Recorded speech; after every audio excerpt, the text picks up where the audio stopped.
Bonjour et bienvenue sur la chaîne YouTube que nous avons créée dans le cadre de notre cours Faire du commerce en ligne à la session d'automne 2022 au Cégep de Drummondville.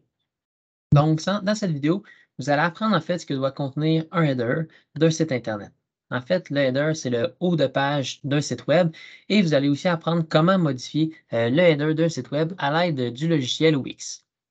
Donc, les objectifs de cette vidéo-là, en fait, c'est après avoir visionné la vidéo, que vous sachiez ce que doit contenir un header d'un site web. Un autre objectif, en fait, c'est que vous soyez capable de déterminer c'est quoi les éléments qui sont à mettre dans le header de votre site web après avoir visionné la vidéo. Et le troisième objectif de cette vidéo, en fait, c'est que vous soyez capable de modifier le titre des pages de votre site Internet à l'aide du logiciel Wix après avoir visionné cette vidéo.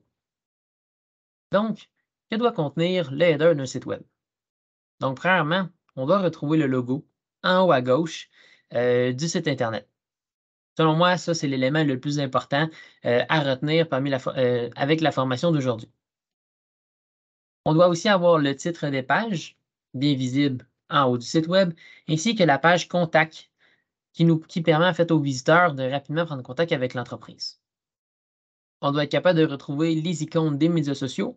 En fait, ça va permettre aux visiteurs, de rapidement, se rendre directement là, sur les pages des médias sociaux de l'entreprise.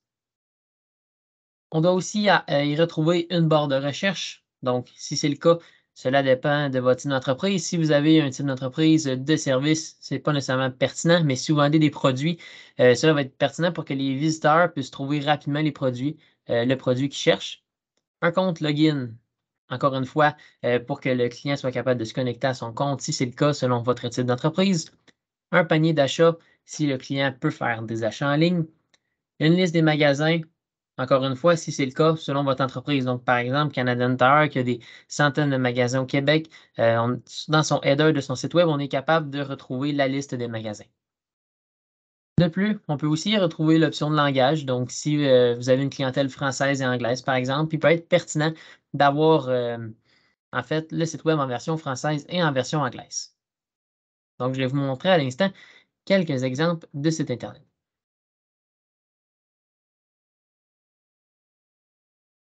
Donc, on peut voir juste ici le site Sephora. On retrouve le logo en haut à gauche, la barre de recherche qui permet de rechercher les produits à travers le site web, la liste des magasins Sephora. On est capable d'ouvrir notre session en tant que consommateur. On a ici les produits qu'on a récemment aimés et notre panier d'achat. Finalement, on voit juste ici tout le nom là, des pages du site web. Je montre ici le site web Pandora, donc même chose, le logo en haut à gauche. On a l'onglet de recherche juste ici. On a trouvé des boutiques, donc trouver les magasins. On a aussi la possibilité de se connecter à notre compte et on a juste ici le panier, en plus de tous les titres de page qui sont juste ici.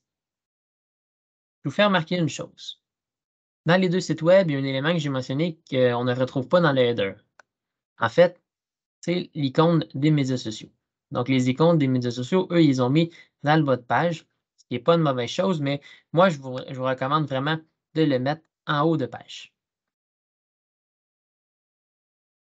Passons maintenant au volet formation à partir du logiciel Wix. Donc, une fois que vous avez ouvert l'outil qui permet de modifier le site web de l'entreprise, on est capable de venir changer le logo de l'entreprise juste ici en cliquant dessus. On est capable de changer l'image en cliquant sur Changer l'image. On va venir importer une image à partir des dossiers ou des fichiers qu'on a dans notre ordinateur et on va tout simplement avoir à l'appliquer. Pour modifier le titre des pages, on clique sur le menu juste ici. On clique sur Gérer le menu.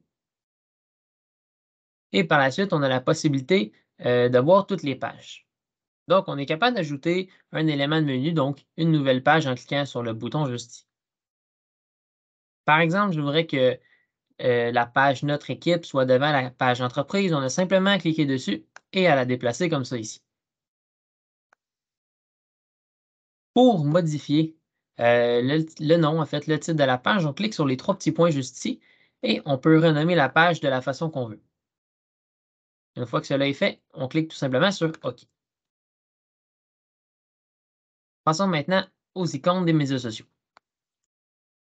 Donc, en cliquant sur la barre des réseaux sociaux, on peut par la suite appuyer sur le bouton Configurer les liens sociaux. Donc, par exemple, je sélectionne pour Facebook, je viens cliquer juste ici sur le petit lien. À quelle page des réseaux sociaux ce lien connecte-t-il? On clique juste ici.